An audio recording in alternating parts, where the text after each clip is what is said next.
Bienvenida, Lourdes. Lourdes Esteves es técnica profesional en cerámica por la Escuela Antonio Arroyo en Lisboa.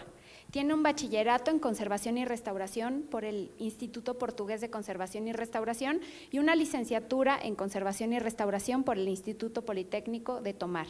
Recientemente obtuvo el grado de doctora por la Universidad de Évora. Su tesis, titulada El estudio de la fabricación y degradación de los azulejos históricos portugueses, recibió los más altos honores. Desde el año 1991 es responsable del Departamento de Conservación y Restauración del Museo Nacional de Azulejo en Lisboa. Además de su trabajo como restauradora, realiza asesoramiento técnico, dictámenes, opiniones profesionales y supervisión de obras, además de colaborar en diversos proyectos de investigación con otras instituciones y asesorar estudiantes de varias escuelas y universidades en el país. Y no quiero dejar de darle el agradecimiento a Renata Schneider, que es restauradora, que nos ha estado apoyando con esta presentación. Gracias, Lourdes. Gracias. Muito bom dia. Buenos días. Minha participação neste simpósio, para mim é uma honra, à Secretaria da Cultura, ao Instituto OINA, à Coordenação Nacional de Conservação e Património Cultural, à Delegação da União Europeia do México, a toda a organização, à minha colega Renata Schneider, pela tradução e a todos o meu amor. Muito obrigada. Sí entendieron esa parte, ¿no? Está agradeciendo a todas las instituciones que hicieron posible su presentación aquí, en particular a la Secretaría de Cultura, a Lina, a sus colegas dentro del instituto y a todos los presentes en la sala. Sim. México é muito rico em pintura mural. Portugal é muito rico em azulejos. Sí. Todo o interior dos monumentos está revestido com azulejos e pode ser integralmente teto, paredes y chão. México es un país muy rico en pintura mural, pero en Portugal lo que lo caracteriza es la riqueza en azulejos que puede estar en lambrines, en cubiertas, en todos los interiores y puede estar incluso en los techos. Portugal teve dois grandes terremotos que estão registados, em 1531, em que morreram 30.000 pessoas y destruyó Lisboa y arredores. Portugal tuvo dos grandes terremotos de los que se tiene noticia. El primero fuerte fue el 26 de enero de 1531 y se calcula que se murieron cerca de 30.000 personas y destruyó Lisboa y varias ciudades aledañas como Santarém. Sí. 2 séculos depois, em 10 de novembro de 1755, outro grande terremoto. En 1755 hubo un segundo terremoto que fue uno de los terremotos como más destructivos y mortales de la historia, por lo menos en Europa, causando la muerte de cientos de personas. Sí, porque o epicentro do terremoto foi na zona de Lisboa. El epicentro del terremoto fue justamente Lisboa. Okay. Depois do sismo, a cidade foi destruída pelo maremoto e pelo incêndio e colapsou, muitos edifícios, muitos monumentos colapsaram. E chegou a afetar, obviamente, a Espanha, que está mesmo ao lado de Portugal, e Marrocos, que fica logo abaixo.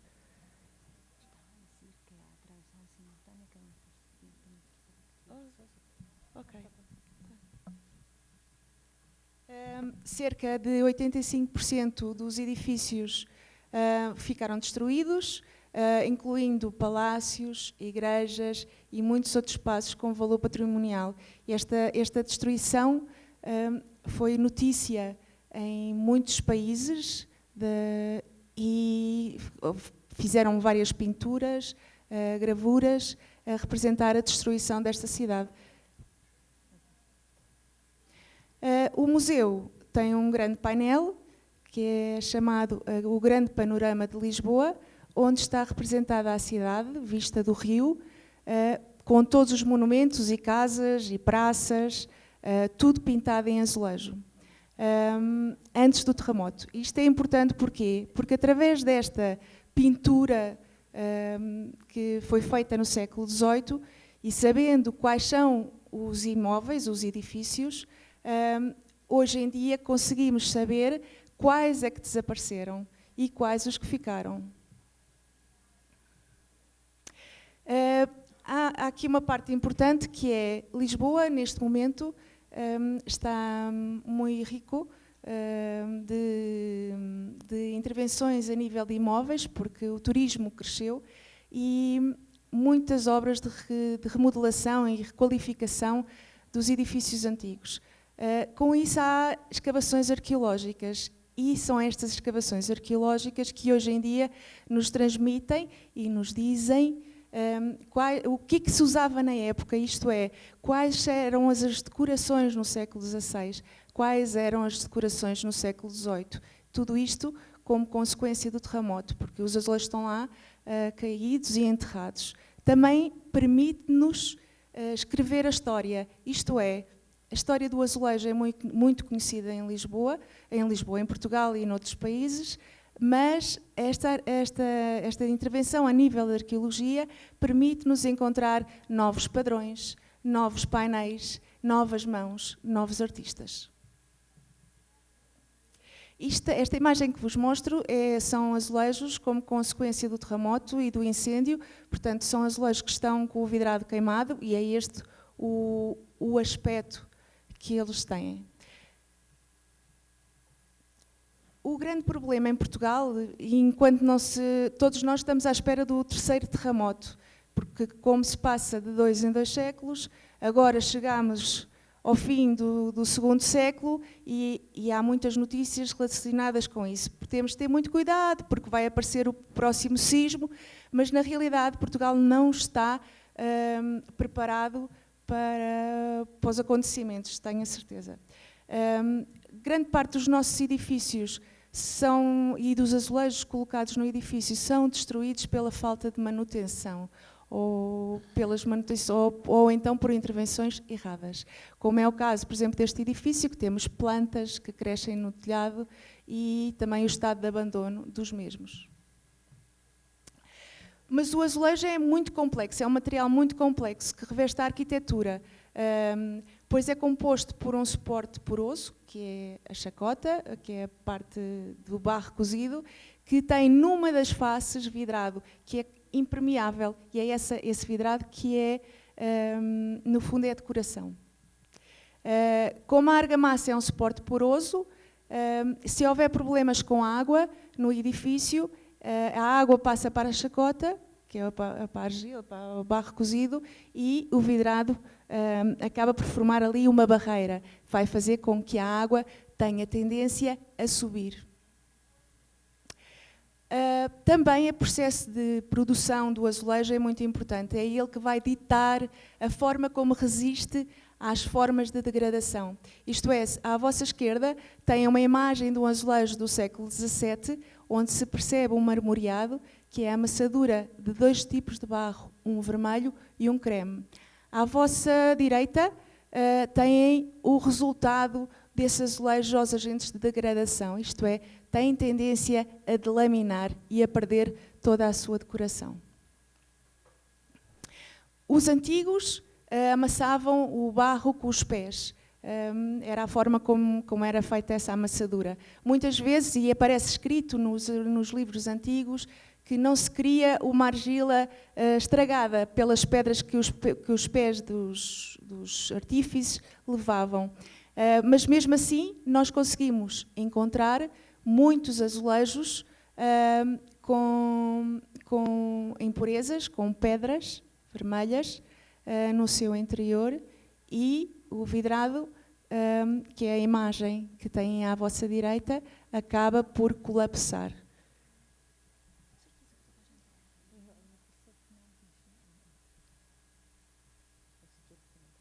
¿Todo el mundo está entendiendo? Sí. Ok. Sim. Sim. Podes passar. Desculpa.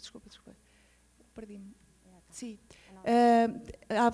No canto superior direito conseguem ver o estado de degradação deste painel que está no exterior. Diz-se que os azulejos se degradam pela presença de sais. E, de facto, nós, em Portugal, encontramos muita salinidade, muitas eflorescências de sais nos azulejos. Encontramos também falhas de vidrado, destacamentos de vidrado e há duas formas de perda de vidrado. Temos a perda através dos cantos, que é a imagem de baixo, e a perda através das arestas, que correspondem às zonas de evaporação, às zonas de junta. É por aí que a água vai evaporar, é por aí que o sal vai aparecer. Pronto. Esta imagem que vos trago é um exemplo. É o mesmo conjunto, a mesma área. Uma foi vista em 2007, a outra 6 anos mais tarde. Como veem, a degradação pelo sal é bastante grande e é assim que se vai perdendo toda a decoração. Temos outro caso bastante complexo, que é esta ermida que fica situada junto ao mar, na zona costeira. Se disserem, temos muitos aerossóis salinos no ar, há muito sal, mas todo o interior é revestido com azulejo. São azulejos figurativos, como veem, tetos, paredes, tudo é revestido com azulejo. E como o que nós conseguimos perceber é que existe uma fotografia de 1970. Nessa imagem não existe degradação. Isto significa que os azulejos estavam lá colocados 250 anos sem qualquer dano. Estamos próximo do mar, continuamos a ter sal e nessa altura não havia danos nenhuns. Acontece que em 2012, quando lá fui fazer outra visita, uma inspeção, percebi, toda a gente percebe, que a degradação é evidente, é muito ativa e ao mesmo tempo assustadora. Porque quem está dentro da ermida consegue ouvir os vidrados a estalarem, conseguem ouvir os fragmentos a caírem. E esta degradação acontece só no intervalo de 43 anos. 250 anos sem nada, 43 anos com degradação. Tudo aponta para o novo telhado, o telhado que foi lá colocado. Nesta imagem vão poder ver as formas de degradação, a forma da perda de vidrado que ocorre nos azulejos. É bastante agressiva.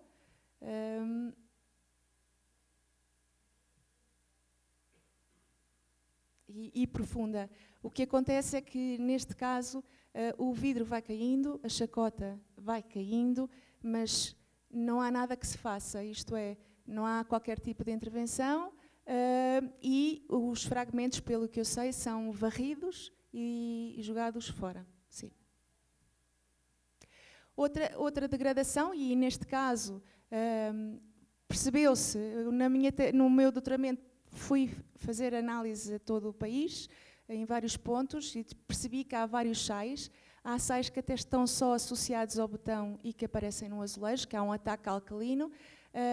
E, neste caso, como poderão ver, o tipo de sal também poderá mudar a forma como o azulejo se degrada. Neste caso, é um sulfato de magnésio e cristaliza no interior da chacota. É importante encontrar a morfologia de um azulejo português do século XVII. Aqui conseguem ver, esta é uma imagem em lupa binocular, a de cima, em que se vê a chacota, o suporte cerâmico, o vidrado e a decoração, e a mesma imagem no microscópio eletrónico de varrimento, onde conseguem ver também que o vidrado é impuro, é a parte branca que vêem, com muitas impurezas. A forma como ele está ligado, vidrado, chacota, é muito importante, porque é ele que vai também representar, no fundo, a degradação. Em cima têm a degradação em que o vidro sai com chacota agarrada, quer dizer que a união, a ligação vidrado-chacota é muito grande. Depois temos outro tipo de fragilidade, através do craquelé, em que vai profundamente e só sai, e a interface provoca o destacamento do vidrado e sem de limpo. No meu doutoramento, o que foi feito foi, coloquei vários azulejos de diferentes épocas à ação do cloreto de sódio. Foi 1 ano e meio de ensaios de secagem e molhagem, todas as semanas, e o que se verificou é, quando um azulejo tem fragilidade, e neste caso temos um craquelé, de facto, ele não aguenta e acaba por perder todo o vidrado. A água provoca a expansão da cerâmica, como veem, aparece gretada, expande com a presença da água. E, portanto, podemos chegar à conclusão que, se nós não tivermos água, não temos degradação. O problema está na presença da água. Claro que se não houver, se o edifício estiver em bom estado, não é? Aqui apresento-vos um caso na Sala Dom Manuel, em que nós tínhamos graves problemas de salinidade. Temos um lençol freático de águas por baixo, não há como desviar o percurso, não é aconselhável também desviar, e portanto nós tínhamos que arranjar uma forma, uma solução para tratar destes azulejos. De nada serve tratar de azulejos se o imóvel não for tratado também. Aqui implementamos um novo sistema, que é a colocação dos azulejos, eles foram todos tratados, obviamente, e foi a colocação do mesmo revestimento azulejar num suporte independente, em Aerolame. Queres o mesmo? Ah, está aí, pronto. Sim. Foi criada uma caixa de ar entre o suporte e a alvenaria, foi aparafusado, foram criadas várias placas e os azulejos ficaram assentes com a argamassa tradicional. O aspecto é exatamente o mesmo que os azulejos aplicados na arquitetura, com juntas, etc. E com muito sucesso. Foi aplicada a mesma solução num outro espaço em que tínhamos destacamento de vidrado bastante forte e era uma estrutura também, uma parede, que só tinha esta degradação e optámos então por fazer exatamente, implementar a mesma solução. Desta forma, os sais que estão na parede não passam para a cerâmica, a água que está na parede não passa para a cerâmica. Vou-vos apresentar alguns casos de degradação, de intervenções. O Museu Nacional do Azulejo aborda a restauração de uma forma diferente, isto é, nós tentamos de alguma forma reconstruir as áreas em falta, porque só assim a população, as pessoas poderão usufruir do mesmo. Mas há quem opte por não reconstruir e deixar em falta essas áreas, como é este o caso que vos mostro, ou fazer várias intervenções, e isto é um mosteiro de Tibães, é um sítio muito complexo. As áreas em que perderam os painéis foram reconstruídas ou simuladas com chacota, isto é, com os azulejos sem vidrado, torna-se bastante... Percebe-se que o revestimento continuaria, mas é muito agressivo ao olhar. Ou, então, deixaram as grandes falhas de vidrado que vêm aqui expostos, como sinais da evolução da degradação do tempo. Claro que quem olha para aqui não consegue ver nada, só vê um buraco, só vê chacota e torna-se muito, muito complicado. Também é um sítio onde se vêem várias intervenções, 3 momentos diferentes, em que, por exemplo, nós temos ao lado estes azulejos sem nada, depois temos azulejos com intervenções em que fazem a reconstrução das caras, dos rostos, ou então em baixo a reconstrução com azulejos novos. A imagem que vos mostro aqui é a reconstrução de uma área faltante. Nós usamos a argila para reconstruir o fragmento. Há um respeito pela peça. Isto é, nós queremos que o nosso fragmento faça parte como se fosse a área faltante.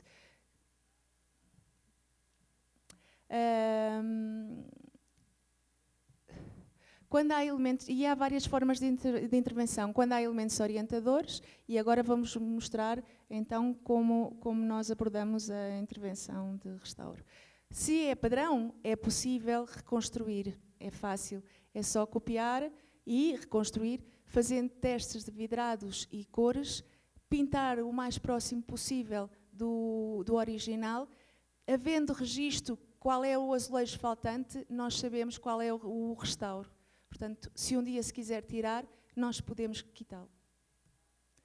Fragmentos também aqui, nós conseguimos ver que a unidade existe, mas é possível entender o padrão. Portanto, nós conseguimos reconstruir esta imagem. Aqui também parte da informação se perdeu, mas havendo situações em que parece outro azulejo idêntico, nós podemos reconstruir. Portanto, foi feito o fragmento em cerâmica e pintado da forma como teria que ser. Como veem aqui, o fragmento é depois colado ao original. Aqui vêm as várias fases, a primeira de cima, onde está o vidrado e o estrazido, que tem os pontinhos, que significa que é o desenho que eu tenho que completar. O de baixo, com o vidrado e com o pigmento ainda a cru, e depois já os fragmentos cozidos e unidos ao original. Quando as lacunas dificultam a leitura, e neste caso dificultam, nós olhamos, percebemos mais ou menos o que é, mas é impossível olhar, ficar só assim. Mas conseguimos restabelecer a leitura da unidade da peça. O desenho é facilmente reconstruído e temos então o painel terminado e como uma unidade, como obra. Sim. A recuperação da unidade, vou dar-vos agora também alguns casos, quando temos gravuras, é possível reconstruir as áreas faltantes, porque foi assim que o artista também o fez. Aqui o resultado final, depois da reconstrução através da gravura, sempre obedecendo à cor, à tinta e ao vidrado, que lá existia.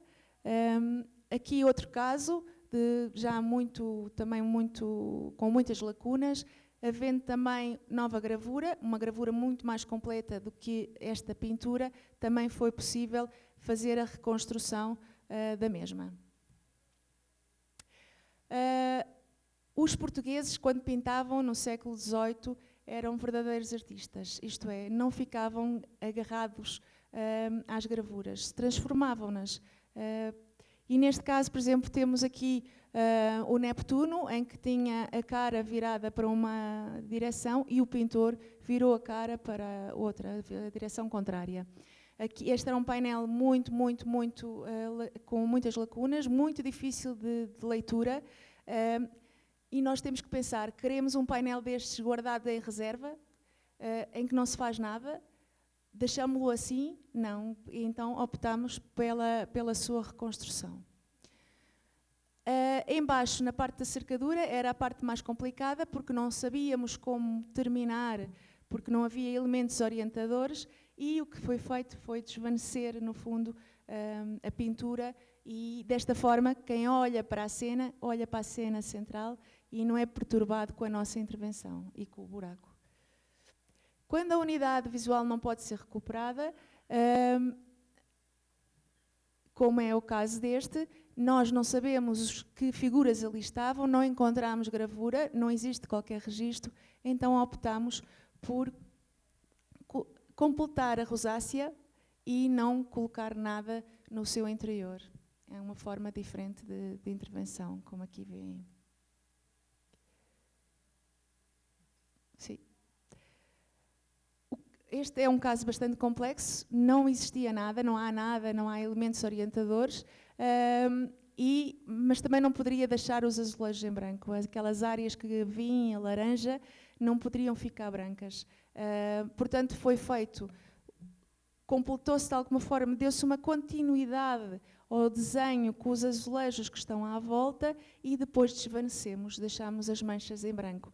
Hoje em dia podemos olhar para ele e a nossa intervenção de restauro não é a parte mais importante a ver. é a peça. Também tivemos o caso, e este é o caso mais complexo que tivemos mesmo, que foi fazer uma exposição com poucos azulejos. São azulejos da Flandres, do século XV, XVI, que foi uma grande encomenda para Portugal e que nós não tínhamos muitos azulejos, acho que não tínhamos mais de 70% dos azulejos. Com os poucos que tivemos, o que nós fizemos foi limpar o tardós, removemos as argamassas, procuramos os números, que são eles que nos dizem em que posição é que está o azulejo num painel, e tentamos de alguma forma completar a parte decorativa. Aqui vêem, por exemplo, este é o azulejo da vossa direita, é o azulejo 33 do painel 2. Portanto, todos os azulejos que apareciam do painel 2 eram colocados de parte e depois tentávamos completar. Como veem, os montes consoante o número do painel e os poucos azulejos que temos. E agora, como é que esta ruína pode ser sugerida como painel? Foi feita a montagem através de desenhos. Como veem, há áreas brancas em falta. E para poderem ver, todos os azulejos foram colocados na sua posição. É uma ruína, sim, mas são azulejos muito importantes para se mostrar. Tentamos, se vocês olharem para baixo, conseguem ver aqui, a preto, o esquema de como poderia ser ou como era o painel e, portanto, conseguimos, com os poucos fragmentos, com os azulejos que existem, perceber em que posição é que estariam. Aqui, o mesmo. Sim? Ok. Aqui foi, noutro sítio, levámos esta exposição para outro local e aí optámos porque tornava-se muito mais fácil ter o desenho por baixo, foi impresso e os azulejos foram colados em cima.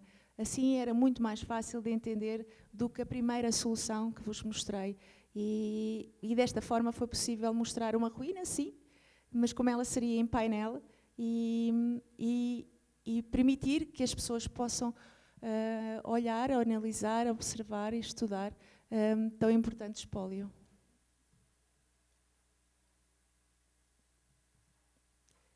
Na exposição é a última imagem que nós temos e agradeço-vos imenso. Muito obrigada, espero que tenha sido bom.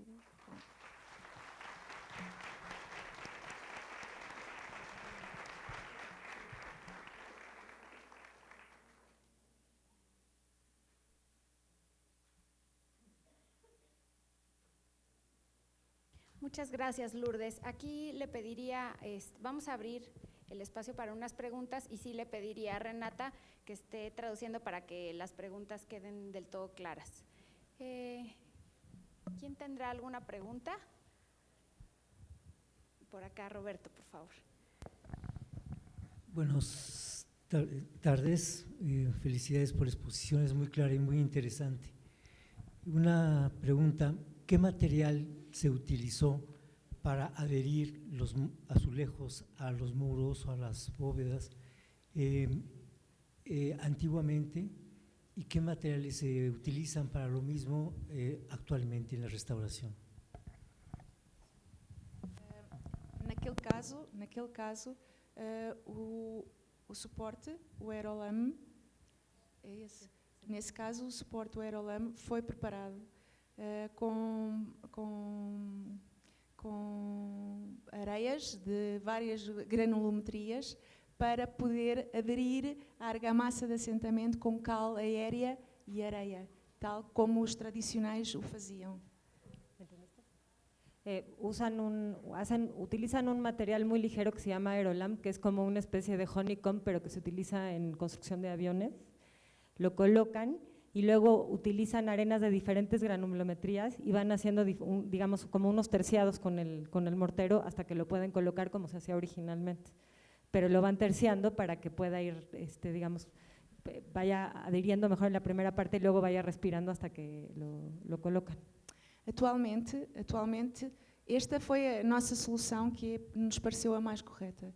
O grande problema é que atualmente usa-se muito as argamassas de cimento, porque são mais práticas, são mais rápidas de colocar, mas esquecem-se que essas argamassas têm uma dureza diferente, não acompanham as movimentações do edifício e trazem muitos sais. Portanto, as intervenções atuais com argamassas de cimento, isto tudo porque os ladrilhadores acham que a argamasa tradicional no presta. ¿Entendiste? Lo que dice es que el gran problema que tienen en Portugal ahorita, que es el mismo que tenemos acá, es que los ladrilladores, que es como le dicen a los que ponen los azulejeros, utilizan cemento, y el cemento proporciona mucha más dureza, sales, genera muchísimos problemas. Entonces el museo está generando como unas especies de protocolos para que se utilicen las técnicas tradicionales, que son como las mexicanas, que son de cargas de arena con cal. Mari Carmen. Bueno, Valeria y después Mari Carmen. Perdón, Mari Carmen, ya te robé la palabra. Lourdes, muchas gracias. Te quería preguntar si es distinto el criterio de reintegración cuando están los azulejos in situ en estos edificios que nos mostraste a cuando se trabajan en museo. Y si es diferente, ¿cuál es la diferencia? Sim, não é diferente, não é diferente. Eu agora tenho pena, ontem estivemos em campo e de repente lembrei-me de uma obra que neste momento estou a acompanhar e pode ser que um dia vos possa mostrar, mas que envolve a comunidade e tem muitos painéis de azulejo figurativos em que, no fundo, está a ensinar a religião a quem vai e quem participa da missa. Faltam muitos azulejos, foi uma igreja muito afetada também pelo terremoto, desapareceram muitos azulejos e nós agora temos que completar, isto é, não podemos deixar as áreas em vazio, porque a comunidade não a entende. A comunidade quer a igreja restaurada, mas também quer os painéis completos. E isto, a nível de restauro, é de uma complexidade imensa. Tudo o que é possível, no fundo, reconstruir, porque temos dados, tentamos reconstruir pelas formas, pela cerâmica, que é a forma melhor para reconstruir um painel ou um revestimento in situ. É o mesmo material e se a argila for boa, irá resistir muito mais do que uma intervenção a frio, em que se utiliza outros tipos de massas, que acabam por se destacar com muita facilidade. Portanto, é esse o objetivo de toda a gente, é poder reconstruir a imagem, porque é a imagem que é a obra. ¿Entendiste, vale? Sí, te traigo. Lo que dice es que ayer en la visita se dio cuenta que le faltaba haber mostrado un caso que está trabajando actualmente, que se está trabajando con una comunidad, que son una serie de paneles figurativos que se hicieron un poco para catequizar, no para catequizar, pero para reforzar, bueno, no es México, no evangelizaban, pero para reforzar la religión católica y que tienen que volver a hacer en su totalidad, porque si no la gente no entiende el mensaje que tienen los paneles. Entonces lo están trabajando exactamente igual que en el museo, pero están haciendo las restauraciones en lo que ellos le llaman en caliente, es decir, que hacen la reproducción directa desde la cerámica para que no tengan problemas de sales y otros problemas in situ, ¿no? Eso es básicamente La pregunta que a mí me interesaba, y justo por eso incluimos en este programa el tema de los mosaicos, es que igual que en el caso de la pintura mural, en los muros que con el sismo se agrietaron, pues hay una decisión que tiene que ser conjunta con el arquitecto para poder solucionar, en el caso que sea así necesario, la grieta. En el caso de las cúpulas que no colapsaron y que tienen mosaico, pues nosotros para poder subsanar el problema de la grieta hemos tenido pues reuniones con los arquitectos porque es necesario en algunos casos poder, para salvar los mosaicos si es posible, levantarlos. Entonces, igual que en el caso de la pintura mural, se puede presentar un desprendimiento. ¿Hay una metodología que ustedes ya tengan establecida o sea factible para estos casos en donde realmente se pueda rescatar el mosaico en este procedimiento? Sim, é igual, é igual. Se nós tivermos uma fissura provocada por algum movimento da estrutura ou mesmo casos em que são fendas criadas pelo sismo, essas áreas são retiradas, os azulejos são todos retirados nessas áreas, tudo o que é possível, e então faz o tratamento do próprio suporte. Depois os azulejos são recolocados. Se não tivermos azulejos suficientes, nós reproduzimos os azulejos em falta e é tudo novamente recolocado. ¿Sí entendiste? A ver, lo que hacen es lo mismo que se hace en todos lados, es decir, retiran los azulejos, se arregla la falla arquitectónica y se recolocan los que se pueden recolocar. Los que no se pueden recolocar se vuelven a mandar a hacer. Básicamente lo mismo que hacemos nosotros, nada más que en Portugal es más complicado porque son figurativos muchos. Acá en general es patrón, entonces no tenemos ese problema. No sé si querías la explicación técnica de cómo los levantan también. Explicação técnica? Sim.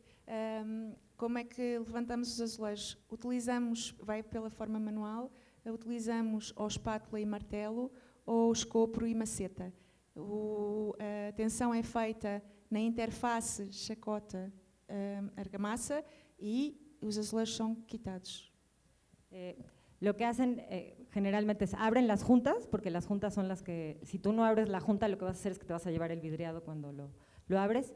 Utilizan espátulas y martillos y van entrando en la interfase de lo que ellos le dicen chacota, que en realidad es el prisma de barro, digamos, y el mortero, y lo van separando.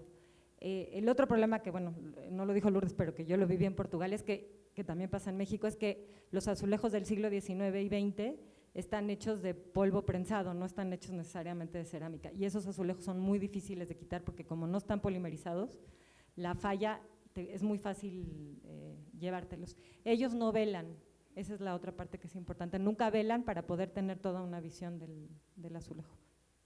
Una última pregunta. In Italian or in English, what do you prefer? Italian or English, what do you prefer?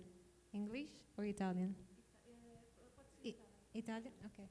So, lei ha fatto vedere diversi casi in cui viene fatta una reintegrazione totale dal punto di vista estetico.